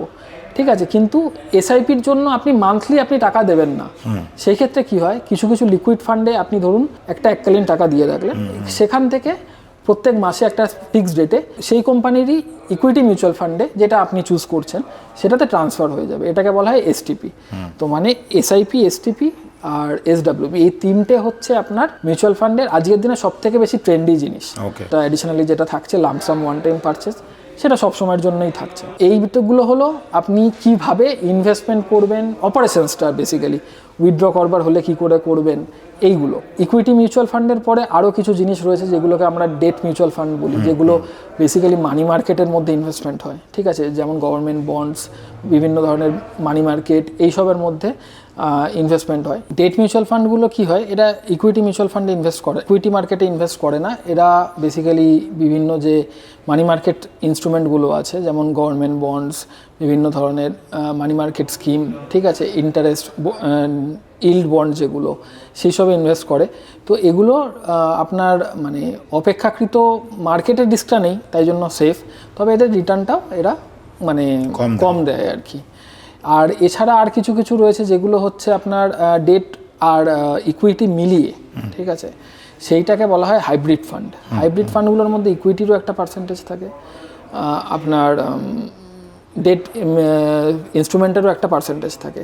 তো এটা একটু ওই ব্যালেন্স টাইপের যে ফান্ডগুলো হয়, এর মধ্যে আরও একটা অ্যাডিশনাল আছে, সেটাকে বলা হয় আমরা মাল্টি অ্যাসেট অ্যালোকেশন ফান্ড বলা হয়। মানে ওর মধ্যে বিভিন্ন ধরনের অ্যাসেট ক্যাটাগরি থাকে, ইকুইটি থাকে, রিয়েল এস্টেট থাকে, ডেট থাকে, গোল্ড মানে প্রিশিয়াস মেটাল যেগুলো হয়, বিভিন্ন ফরম্যাটে থাকে আর কি। তো সেইগুলো এরকম বিভিন্ন ক্যাটাগরি আছে। এই ইকুইটি মিউচুয়াল ফান্ডের মধ্যে যে ক্যাটাগরিগুলো আছে তার মধ্যে আমি আপনাকে শুরুতেই বললাম যে লার্জ ক্যাপ ফান্ড, যেগুলো ধরুন যে মিউচুয়াল ফান্ডগুলো লার্জ ক্যাপ যে স্টকস রয়েছে সেইখানে ইনভেস্টমেন্ট করছে, সেই মিউচুয়াল ফান্ডগুলোকে লার্জ ক্যাপ মিউচুয়াল ফান্ড বলা হয়। যেগুলো ধরুন মিড ক্যাপ স্টকসে ইনভেস্ট করছে সেগুলোকে mid cap stock mutual fund বলা হয়। যেগুলো স্মল ক্যাপে করছে সেগুলোকে স্মল ক্যাপ মিউচুয়াল ফান্ড বলা হয়। এছাড়া রয়েছে আপনার ফ্লেক্সি ক্যাপ। ফ্লেক্সি ক্যাপের মধ্যে নামেই বুঝতে পারছেন লার্জ, মিড, স্মল তিনটেই থাকবে। ফান্ড ম্যানেজার যখন যেরকম মনে করবেন যে কোন ফান্ডে কোন ক্যাটাগরিতে যাওয়া বেটার হবে, পার্সেন্টেজ বাড়ানো বেটার হবে, কোথায় পার্সেন্টেজ কমানো বেটার হবে, তো সেটা তার মতন করে তিনি ডিসাইড করবেন। আর আছে মাল্টি ক্যাপ। মাল্টি ক্যাপের ক্ষেত্রেও সেমই হয় ফ্লেক্সি ক্যাপের মতন, তবে সেইখানে একটা ওই কতটা আপনি ইনভেস্ট করতে পারবেন মানে অ্যাজ এ ফান্ড ম্যানেজার, তো তার একটা লিমিট থাকে। আর এছাড়া আছে কিছু থিমেটিক বা সেক্টরাল। আচ্ছা, এখানে একটু দাঁড় করাচ্ছি আমি। এই যে আপনি বললেন এখানে একটা লিমিটস থাকে যে কতটা ইনভেস্ট করতে পারবে, এটা ফান্ড ম্যানেজার কতটা ইনভেস্ট করতে পারবে, মানে আমার ইনভেস্টমেন্টের লিমিট নেই না, সেই মিউচুয়াল ফান্ডের ফান্ড ম্যানেজার কতটা ইনভেস্ট করতে একটা লিমিট আছে। এই ক্ষেত্রে আমার একটা প্রশ্ন আছে, আমি এটা আমার প্র্যাকটিক্যালি আমি দেখেছি যে এইরকম ফান্ডের ক্ষেত্রে অনেক সময় সেই ফান্ড নতুন করে ইনভেস্টমেন্ট নেওয়া বন্ধ করে দেয়। হ্যাঁ, মানে সামাও একটা সময় আমি সেই ফান্ডের নাম নিচ্ছি না, বাট আমি একটা ফান্ডে রেখেছিলাম, মিউচুয়াল ফান্ডে দারুণ রিটার্ন পেয়েছিলাম, দারুণ, মানে সেই সময় আমাকে অলমোস্ট 55% মতো রিটার্ন করেছিল। মানে যে ফান্ডগুলোই দেখবেন এই ধরনের রিটার্ন জেনারেট করে তারাই বন্ধ হয়। হ্যাঁ, কারণ আছে, বলছি বলুন। এইগুলো বেশি যেটা হয় সেটা হচ্ছে সব থেকে বেশি হয় স্মল ক্যাপ ফান্ডের জন্য, ঠিক আছে। স্মল ক্যাপ ফান্ড হলো সব থেকে বেশি রিস্কি ফান্ড, ঠিক আছে। মানে যত মিউচুয়াল ফান্ড স্কিম আছে, থিমেটিক বা সেক্টরাল ফান্ডটা বাদ দিলে আপনার স্মল ক্যাপ ফান্ড হচ্ছে সব থেকে বেশি রিস্কি ফান্ড। কেন? কারণ হচ্ছে কি, এরা স্মল ক্যাপ কোম্পানিতে, যে ইন্ডিয়ান স্টক মার্কেটের যে স্মল ক্যাপ কোম্পানিগুলো আছে তাদের ওপর ইনভেস্টমেন্টটা করে। তারা কি হয়, যেরকম হাই রিস্ক সেরকম হাই গেন, সোজা আমরা যেরকম নর্মাল আমাদের চলতি কথাতেও হয় হাই রিস্ক হাই গেন, এই ক্ষেত্রেও সেম। এবার কি হয়, যখন ধরুন এরা একটা এক্সট্রা অর্ডিনারি যখন রিটার্ন জেনারেট করছে মানে তারা ওভার ট্রেডও করছে, ঠিক আছে। তো সেই ক্ষেত্রে কি হয়, এগুলো সেবি বা এমফি তাদেরকে একটুখানি মানে ব্যাপারটাকে একটুখানি স্লো করতে বলে। তারপর কি হয়, যখন ধরুন কোনো মিউচুয়াল ফান্ড কোম্পানি কোনো একটা স্কিম নিয়ে আসে, তার একটা লিমিট, সে কত টাকা অবধি নিতে পারবে এবং সেটা আগে গিয়ে মিউচুয়াল স্টক মার্কেটে ইনভেস্ট করতে পারবে, তার একটা লিমিট আগে থেকে সেট করা থাকে। তো সেই লিমিটটা ধরুন অনেক সময় কী হয়, এই যে আপনি বললেন যে 55% গ্রো করেছে, এবার আপনি যখন দেখছেন, আপনি আপনারও পাশের 2-4 জনকে বলেছেন তারাও ইন্টারেস্টেড হবে, তো যে ফান্ডটা 12% রিটার্ন জেনারেট করছে তাতে না বেশি লোকে যাবে না 55% যাবে, 55 যাবে। 55% যখনই যাচ্ছে তার তো একটা ক্যাপাসিটি আছে যে আমি এত টাকা অবধি নিতে পারবো এবং এত টাকা অবধি ইনভেস্ট করতে পারবো, ঠিক আছে। লোকে যখন ওই 55% দেখে ওর ওপর ঝাঁপিয়ে পড়ে, তখন গিয়ে কি হয়, তখন ওই লিমিটটা ব্রিচ করে, ঠিক আছে। এবং অ্যাডিশনালি শুধু এটা ওয়ান টাইমের জন্য নয়, কারোর তো ধরুন ওখানে আগে থেকে এসআইপিও চলে আসছে, মান্থলি ইনভেস্টমেন্ট চলে আসছে, সেই টাকাটা তো তাকে নিতেই হবে। সে তো কোনো দোষ করেনি, সে যখন ইনভেস্ট করা শুরু করেছে তখন ধরুন সেও 12% রিটার্ন জেনারেট করছিল, 55% দিচ্ছে না, কিন্তু সে তো আগে থেকে করেছে, তাই জন্য তারটা নিতেই হবে, ঠিক আছে। তো আমি আপনাকে একটা ফান্ডের নাম বলছি, যদিও আমাদের এটা বলা উচিত নয়, কিন্তু যেহেতু ফান্ডটা একটা মানে এক্সট্রা কিছু করেছিল, যার জন্য আমি এই ফান্ডটারই নাম পার্টিকুলারলি নিচ্ছি। এইচডিএফসি মিউচুয়াল ফান্ডের একটা এনএফও মানে হচ্ছে নিউ ফান্ড অফার। যখন কোনো মিউচুয়াল ফান্ড নতুন বাজারে আসে সেটাকে বলা হয় এনএফও। তো একটা এরকমই ফান্ড এনেছিল ডিফেন্স ফান্ড বলে, এইচডিএফসি ডিফেন্স ফান্ড। বেসিক্যালি এদের টার্গেট ছিল, মানে এরা যেটা করতো, যে টাকাটা পুল করছে করে ডিফেন্স রিলেটেড যে স্টকগুলো রয়েছে ইন্ডিয়ান মার্কেটে সেইখানে গিয়ে ইনভেস্টমেন্ট করা। ঘটনাচক্রে কি হয়, এনএফওটা যতদিন চলে, ঠিক আছে, তারপর গিয়ে কিছুদিন কুলিং পিরিয়ড থাকে, তারপর গিয়ে এটা নর্মাল মার্কেটে ওপেন হয়ে যায়, আপনি যখন তখন কিনতে পারবেন, বেচতে পারবেন, এটাই হচ্ছে স্ট্যান্ডার্ড প্রসেস। কিন্তু এই ফান্ডের ক্ষেত্রে কোনো দিনই ওই যে এনএফওটা যখন বন্ধ হয়েছে তারপর থেকে আজ অব্দি আর খোলেনি। এটা 2022-এর জুন মাসে প্রবাবলি এটা বন্ধ হয়েছিল এনএফওটা, ঠিক আছে। মেতে স্টার্ট হয়েছিল, জুনে এন্ড হয়েছিল, তারপর থেকে আজ অব্দি এটা আর খোলেনি। ইন ফিউচারেও আর খুলবে বলে মনে হয় না, কারণ এদের যে টার্গেট ছিল, এতটাই এরা সাধারণ পাবলিক হোক, ইনস্টিটিউশনস হোক, যারাই এই ফান্ডটা ইনভেস্ট করেছে, এতটাই মানে বেশি করে ইনভেস্টমেন্ট হয়ে গেছে যে এই ফান্ডটা আর কোনোদিনই, মানে তারপর থেকে প্রায় ধরুন 4 বছর হতে চললো, আজ অব্দি খোলেনি। সে যা রিটার্ন জেনারেট করেছে ভালোই রিটার্ন জেনারেট করেছে, সেই নিয়ে আমার কোনো বক্তব্য নেই। কিন্তু আমি যে সেটা আপনাকে বললাম যে এই যে এরকমও হয় যে ফান্ডটা এলো বাজারে, সেকেন্ডারি যখন আসবে, যে এনএফও ফেজটা মিটে গেল, তারপর যখন নর্মাল মার্কেটে আসবে কেনা বেচার জন্য, বন্ধ হয়ে যেতে পারে। সেটা আপনি বললেন না যে যেটা বন্ধ হয়ে যেতে পারে, এটা কোনো দিনই খুললো না। কিছুটা খোলা ছিল কিছুদিন এসআইপির জন্য, যে যারা তাও কি ছিল, যারা এক্সিস্টিং এনএফওতে অ্যাপ্লাই করেছিল সেই ফোলিওতেই একমাত্র এসআইপি করা যাবে, নতুন করে ফ্রেশ পারচেজ, অ্যাডিশনাল পারচেজ কিচ্ছু করা যাবে না, ঠিক আছে। তো এরকমও হয়, ঠিক আছে। তো এগুলো বেসিক্যালি একটা লিমিট থাকে, যখন এই লিমিটটা ব্রিচ করে যায় তখন এই ফান্ডগুলোকে ইনভেস্টমেন্ট বন্ধ করে দেওয়া হয়। আবার এরা সেবির কাছে অ্যাপ্লাই করে যে আমরা আরও এতে এক্সট্রা করে ফান্ড নেব, ফান্ড ম্যানেজারের এই প্ল্যান সব দিতে হয় আর কি, ঠিক আছে। সেবি সেটাকে আবার ওরা রিসার্চ করবে যে হ্যাঁ এটার আর কি কি পোটেনশিয়াল থাকতে পারে, সেই সব দেখে ওরা আবার একটা ফান্ড মানে লিমিট অ্যালাউ করবে, তারপর গিয়ে সেটা স্টার্ট রিওপেন হবে। যেমন ধরুন আপনার আইসিআইসিআই এর একটা ফান্ড এরকমই স্মল ক্যাপ বন্ধ ছিল, সেটা রিসেন্টলি দীর্ঘদিন বন্ধ ছিল, আবার রিসেন্টলি স্টার্ট হয়েছে, ঠিক আছে। এরকম এটা কখনো বন্ধ হয় কখনো স্টার্ট হয়, তবে জেনারেলি দেখবেন এগুলো যতটাই হয় ম্যাক্সিমামটাই স্মল ক্যাপ ফান্ডগুলো হয়, আর কিছু কিছু ক্ষেত্রে মিড ক্যাপ ফান্ড হয়, যেগুলো একটু রিস্কটা বেশি থাকে।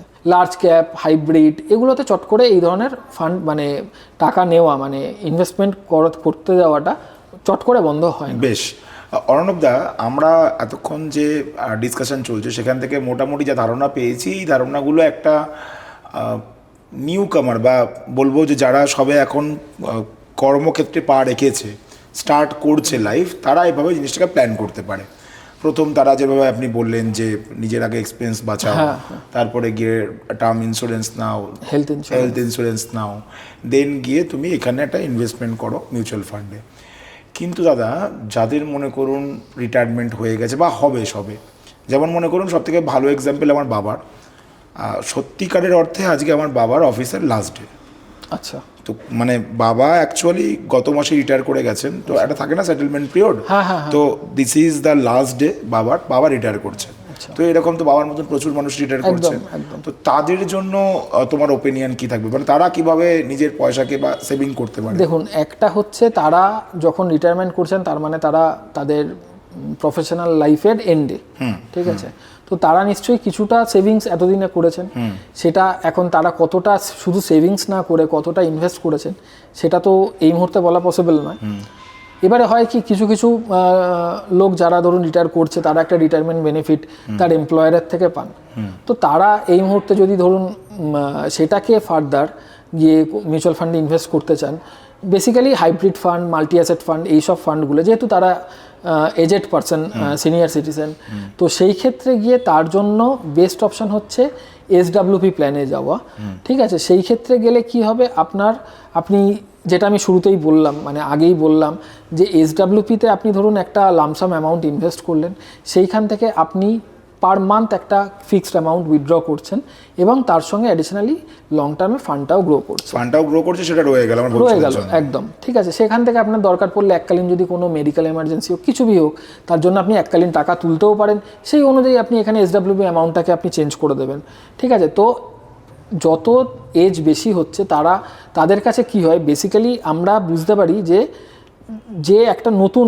যার কর্মজীবন শুরু করছে তার কাছে টাকা কম কিন্তু সময় বেশি, আর যার কাছে ধরুন তার কর্মজীবনের শেষে পৌঁছেছেন তার কাছে সময় কম কিন্তু টাকা আছে, এটাই তো বেসিক হওয়া উচিত। তার মানে তোমার বক্তব্য হচ্ছে যে যাদের হাতে এখন সময় আছে, যাদের নতুন কর্মজীবনে যারা পা রেখেছে, তারা এসআইপি করুক এবং তার সঙ্গে অ্যাডিশনালি আর একটা জিনিস টপ আপ বা স্টেপ আপ, ঠিক আছে।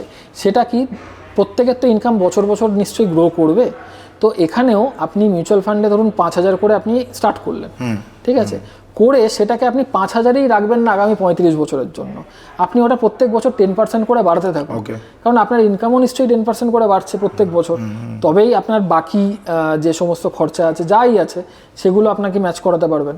তো সেই ক্ষেত্রে আপনার এসআইপিটা কি দোষ করলো, এসআইপিটাকেও আপনি প্রত্যেক বছর 10% করে গ্রো করাতে থাকুন। আপনি দেখবেন যে একটা নর্মাল 5,000 করে 35 বছরের এসআইপি আর একটা 5,000-এ শুরু করা 35 বছরের এসআইপি যেটা প্রত্যেক বছরে 10% করে বাড়ছে, মানে আকাশ পাতাল পার্থক্য সৃষ্টি করবে ফাইনাল ইয়ারে গিয়ে। বেশ, তার মানে এটা তো এসআইপি করছে যারা নতুন এখন নামলো তারা এসআইপি করবে, আর যারা রিটায়ার করছে বা রিটায়ার হয়ে গেছে রয়েছে বা যারা এক কথায় কিছু পয়সা জমিয়ে নিয়েছে, একদম তাদের উচিত হচ্ছে এসডাব্লিউপিতে যাওয়া। তাতে তাদের কি হবে, একটা রেগুলার ইনকাম স্ট্রিম তারা জেনারেট করতে পারবে এবং পয়সাটাও থাকবে। আগে কি ছিল, আগে মানুষ পয়সা জমাতো এবং বৃদ্ধ বয়সে সে পয়সাটা ভেঙে যেত, পয়সা কমে যেত, রিডিউস হতো। তো এখন এক তো আমাদের ইনফ্লেশন আছে, ইনফ্লেশন আপনাকে সবসময় চেষ্টা করতে হবে ইনফ্লেশনকে বিট করতে, ঠিক আছে, যেটার জন্য আপনি ব্যাংকে এফডি একদম করবেন না।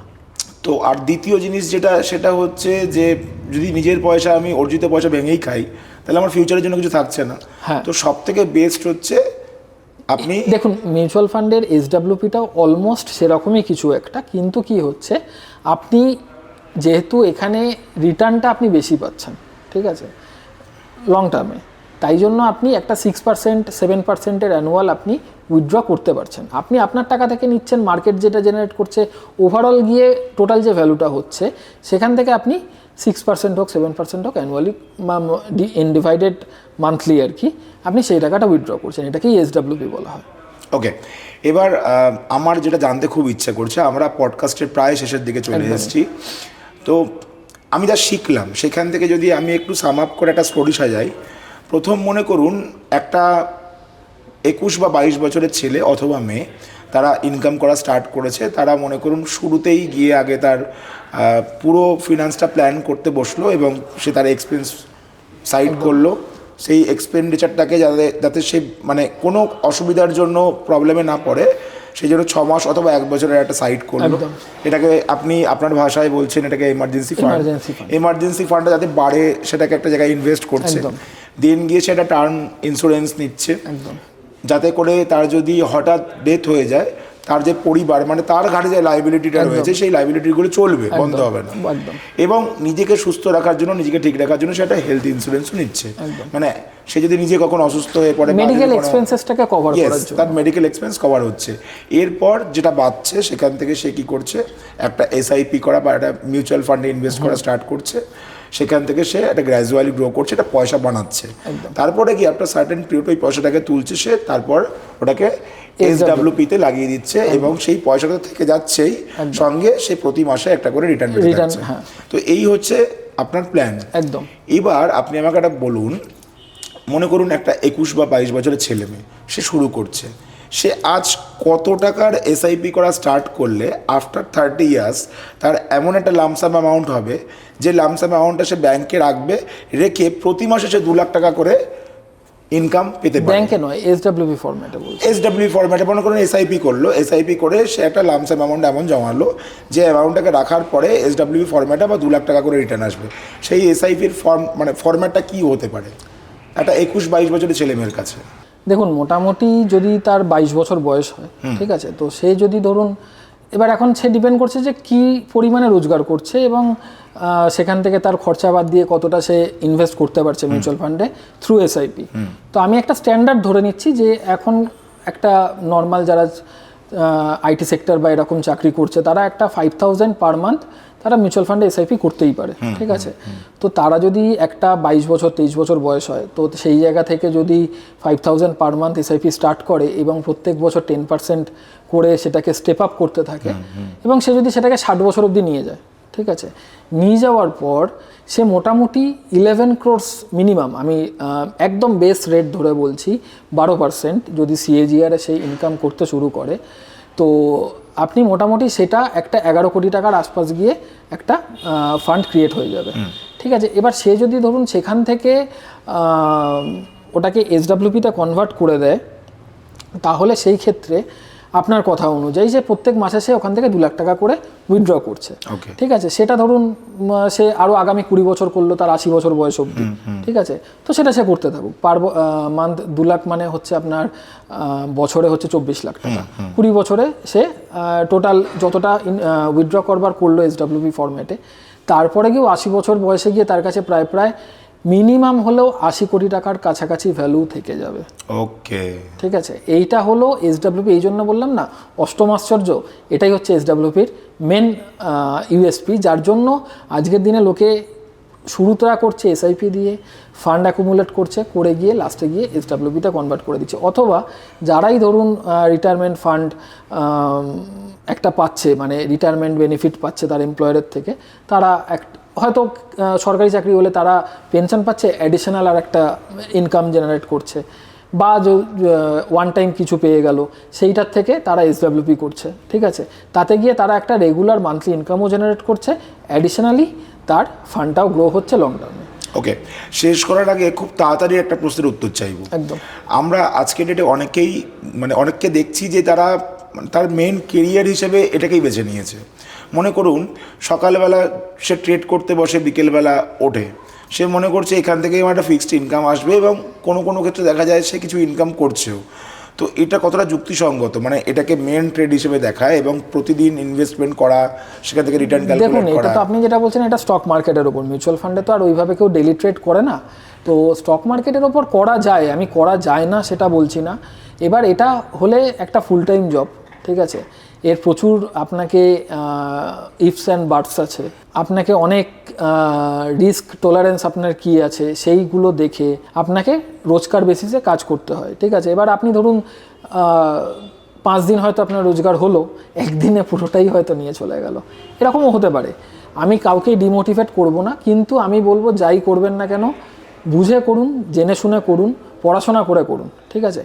আগে আপনি জানলেন যে আপনার রিস্ক টলারেন্স কতটা, সেই বেসিসে গিয়ে আপনি রিস্ক নিচ্ছেন, সেটা একরকম, ঠিক আছে। আপনি ধরুন একটা কারোর থেকে আমি এরকম আমার এক্সপিরিয়েন্স আছে, আমার একজন ক্লায়েন্ট, তার মানে সে একজনের থেকে ধার নিয়ে টাকা কিছু স্টক মার্কেটে ইনভেস্ট করেছিল, মানে এই থ্রু অপশান, মানে এরকমই আপনি বললেন না যে ইনস্টাগ্রামে দেখেছে, তো এর অ্যাওয়ারনেসের খুব দরকার আজকের দিনে, ঠিক আছে। যে লোকজন ভাবছে অপশান মার্কেটে গেলেই আমি প্রচুর টাকা রোজগার করতে পারবো, একদমই সেটা পসিবল নয়। মানে সে একটা ধরুন 2 লাখ টাকা মতন এরকম কিছু অ্যামাউন্ট সে একটা তার বন্ধু বা কারোর থেকে একটা ধার করে নিয়ে সেই টাকাটা স্টক মার্কেটে থ্রু অপশান সেগমেন্টে ইনভেস্ট করেছিল। একের পর এক ট্রেড হচ্ছে, কোনোটায় লস কোনোটায় প্রফিট হতে হতে মাসখানেকের মধ্যে সেই 2 লাখ টাকাটা জিরো হয়ে গেছে।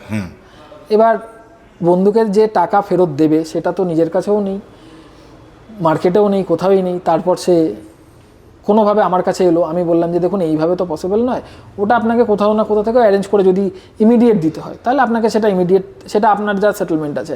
কিন্তু আপনি যদি একটা ওয়েলথ ক্রিয়েট করতে চান, আপনি যদি এই 2 লাখ টাকাটা কোথা থেকেও অ্যারেঞ্জ করতে চান লং টার্মে, নিজে খেটে মানে মার্কেটে টাকাটা খাটিয়ে, তাহলে আপনাকে থ্রু মিউচুয়াল ফান্ডেই যান। তো আজকের দিনে সেই ভদ্রলোক স্টার্ট করেছিলেন মিউচুয়াল ফান্ডে এসআইপি, বেশ অনেক দিন হয়ে গেছে। তো সে তার 2 লাখ টাকা বানিয়েও ফেলেছে, মানে মার্কেট ওপর নিচ এত কিছু আপস অ্যান্ড ডাউন সব কিছুর পরেও আজকের দিনে সে সেই টাকাটা বানিয়েও ফেলেছে।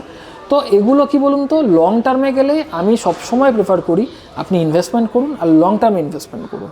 তাহলেই আপনি ওয়েলথ ক্রিয়েট করতে পারবেন। আচ্ছা, শর্টকাট হয় না।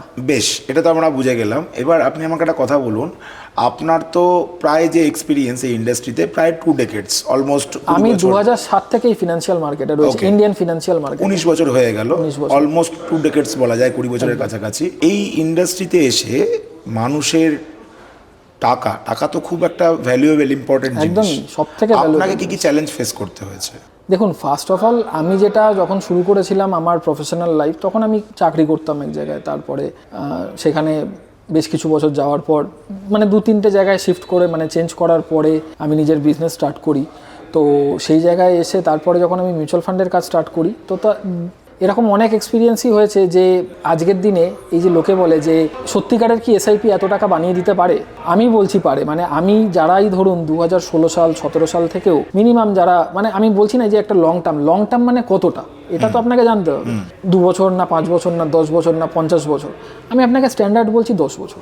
আজকের ডেটে আমি দেখছি যে যারাই 2016 সাল 17 সাল থেকে মিউচুয়াল ফান্ডে থ্রু এসআইপি ইনভেস্টমেন্ট স্টার্ট করেছিল, আজকে তারা মোটামুটি আমি যে এতক্ষণ ধরে আপনাকে অ্যাভারেজ বলছিলাম 12 থেকে 14%, তার থেকে বেশি সিএজিআর ইনকামে তারা এই মুহূর্তে রয়েছে। এটা আমি আপনাকে অ্যাসিওর করতে পারি। আমরা ওইভাবে বলতে পারি না যে কত পেতে পারেন বা কী হতে পারে, তারা তার থেকে বেশিতে রয়েছে। হয়তো কখনো কমে কখনো বাড়ে, এইভাবে গিয়ে আলটিমেটলি আপনি দেখেন ওই 12 থেকে 14 তো আপনার জেনারেট হয়েই যাবে, কারণ ইন্ডিয়ান মার্কেট সেইভাবে রিটার্ন জেনারেট করেই। এরপরে আপনার ওয়েলথ কতটা, কোন টাইমে গিয়ে আপনি ইনভেস্টমেন্ট স্টার্ট করছেন, তখন মার্কেট কোথায় আছে, এগুলো বিভিন্ন ফ্যাক্টর আপনার কাজ করে। ওই জন্যই বারবার করে আমি বলি লং টার্মে ইনভেস্টমেন্ট করুন। তো লং টার্ম আপনি যত লম্বা টাইম দেবেন তত আপনার ফান্ডটা গ্রো, মানে এক কথায় আপনার হাতে এখনো পর্যন্ত অনেকগুলো কোটিপতি তৈরি হয়েছে। হ্যাঁ, সে তো আছে, তারা ইনভেস্ট করেছে লং টার্ম এবং তারা কিছু পয়সা তৈরি করেছে। বেশ বেশ বেশ। দাদা, যদি আমাদের এই পডকাস্ট দেখার পর আপনার সাথে কেউ যোগাযোগ করতে চায় তার নিজস্ব ফিনান্সিয়াল প্ল্যানিং ঠিক করার জন্য বা ফিনান্সটা ঠিক করার জন্য, তাহলে তারা কিভাবে যোগাযোগ করবে আপনার সাথে? দেখুন, আমাদের অফিসিয়াল যে কন্ট্যাক্ট নাম্বার, সেই নাম্বারে যোগাযোগ করতে পারে 8961122255, এটা আমাদের অফিসিয়াল নাম্বার। ওকে। এছাড়া যদি কোনো মেল করতে চায় তো mf@riddhifinmart.in, মানে আমার কোম্পানির যে ডোমেন আছে, সেখানে আমাদের ওয়েবসাইট ভিজিট করতে পারে www.riddhifinmart.in। আর আমার অফিস বড়নগরে, সেখানে গিয়েও তারা কথা বলতে পারে, কথা বলতে পারে। একদম। সে যদি ব্যাপারটা আগে ইনিশিয়াল স্টেজে জানতে চায়, প্রাইমারি স্টেজে, তো বেটার অপশন সে একবার ফোন করে নিল, আমাদের সাথে কথা হলো, তারপর আমরা তাকে যদি ফোনেই তাকে গাইড করে দেওয়া পসিবল হলো। সামনাসামনি মিট তো নিশ্চয়ই করাই যেতে পারে, কোনো অসুবিধা নেই। তো যে প্রসেসেই হবে আমি সবকটাই বলে দিলাম। তো আজকের পডকাস্ট থেকে আমরা অনেক কিছু শিখলাম, আশা করি আমাদের দর্শকও অনেক কিছু শিখলো এই পডকাস্ট থেকে। আর নিজের পায়ের তলার মাটি কেই না শক্ত করতে চায়, একদম নিশ্চয়ই। নিজের ফিনান্সকে ভালো করা মানে নিজের পায়ের তলার মাটি শক্ত করা, একদম। আর আমি এই আশা রাখবো উত্তরোত্তর প্রচুর মানুষ আপনার কাছে আসুক এবং তাদের ফিনান্সটাকে আপনি ম্যানেজ করুন, তাদেরকে একটা সঠিক রাস্তা দেখান। একদম, সেটাই। দেখুন, আমি তো সেই কাজটাই করি বেসিক্যালি। আমাদের টার্গেটই হচ্ছে একটা মানুষ যদি তার ফিনান্সটাকে কোনোভাবে ঠিক করতে পারে, ঠিক আছে, আমার অ্যাডভাইসে, তো স্বাভাবিক এটা একটা আমার নিজের সব কিছুর পরেও দিনের শেষে একটা নিজের ভালো লাগা যে আমি অ্যাটলিস্ট লোকটাকে একটা অ্যাডভাইস করেছিলাম যেটা তিনি শুনেছিলেন এবং শোনার পর সেটা তিনি ফলো করেছেন এবং সেখান থেকে তিনি একটা ওয়েলথ ক্রিয়েট করতে পেরেছেন। এর থেকে বড় শান্তি না দাদা আর কিছু হয় না জীবনে। এটা আমি আমার এই 19 বছরের এক্সপিরিয়েন্স থেকে বললাম। খুব ভালো। তাহলে আজকের পডকাস্ট আমরা এখানেই শেষ করছি। আপনার সাথে আগামীতে আমরা আবার বসবো। নিশ্চয়ই। আমরা ফিনান্সে তো প্রচুর টপিক হয়, নানান টপিক নিয়ে আমরা আলোচনা করতেই পারি আগামী দিনে, আরও অ্যাডভান্স কিছু টপিক নিয়ে। তোমরা যারা পডকাস্টটা শেষ পর্যন্ত দেখছো তাদেরকে জানাই অসংখ্য ধন্যবাদ। তোমরাও যদি নিজের পায়ের তলার মাটি শক্ত করতে চাও, মানে ফিনান্সিয়াল প্ল্যানিং করতে চাও, তাহলে যোগাযোগ করো অর্ণবদার সাথে। অর্ণবদা অলরেডি তার কন্ট্যাক্ট ডিটেলস শেয়ার করে দিয়েছে। তোমাদের যদি মনে করো প্রশ্ন থাকে তাহলে আমাদের কমেন্ট বক্সে সেই প্রশ্ন করতে পারো, আমরা চেষ্টা করবো তোমাদের প্রত্যেকের প্রশ্নের জবাব দেওয়ার। আজকের পডকাস্ট এখানেই শেষ করছি। দেখা হবে নেক্সট পডকাস্টে অন্য কারোর গল্প নিয়ে। ততক্ষণের জন্য সবাই সুস্থ থাকো, ভালো থাকো। নমস্কার।